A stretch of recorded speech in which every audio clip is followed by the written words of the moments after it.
Soundarya. I'm an independent artist. I've been doing music about majority of my life, so it's been a big part of my professional and my personal journey.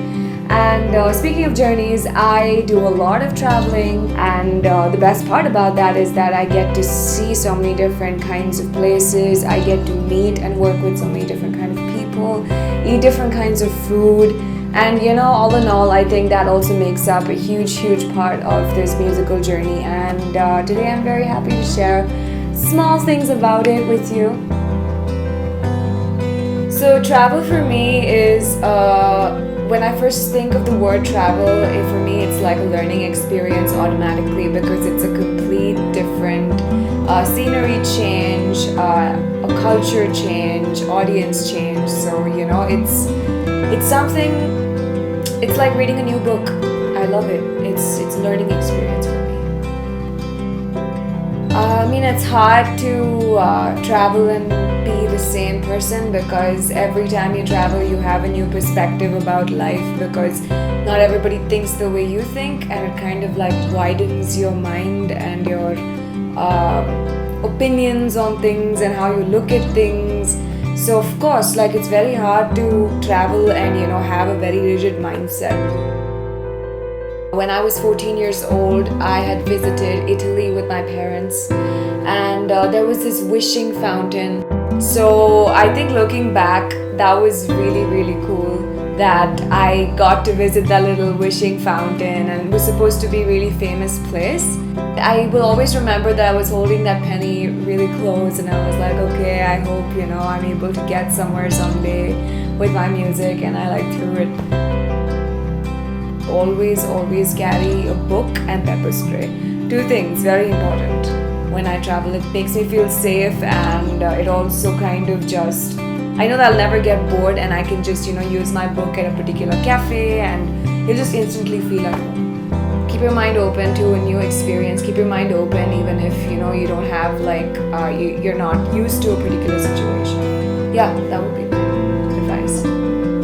I am a completely free-flowing kind of traveler. I don't like to plan too much. The only thing that I would probably love to plan was when I'm going to leave the place and when I'm going to go to the place, and everything that happens in between. For me, I just want it to flow, and that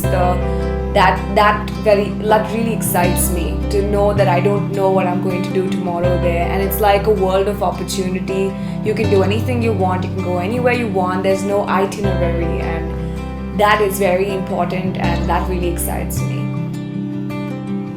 So the thing on my bucket list for the longest time has always been to go to Finland and watch the aurora, the northern lights from the edge of a little mountain or a hill, and listen to Coldplay at the back, and just watch it for hours on end. And that's just, I know that would just fill me up with so much joy, and I can't wait for the time that I'm able to do that. So the funny thing is that I love to travel by myself.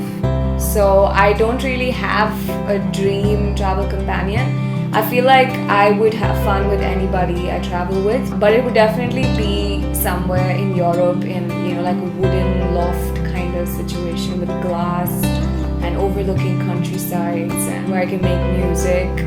I can sit and watch the sea, and any kind of nature-oriented place. I would dig that. So there was one part of my travel journey that will always be very close to my heart, and it's also an achievement that I consider.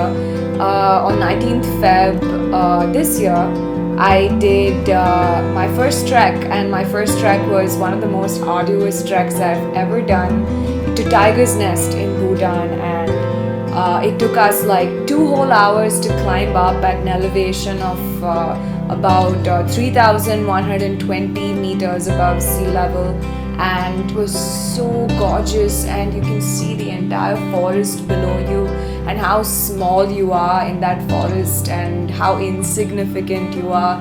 And while climbing down, there was a point where I just stopped, and I was just listening to the sounds around me, I was thinking, imagine if there was no light and you could just not hear anything, and how insignificantly small you would be in such a beautiful forest.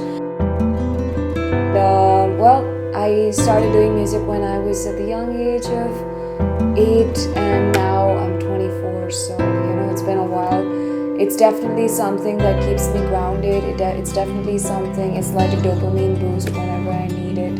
It's my way of telling stories and making people feel the way I do when I play music.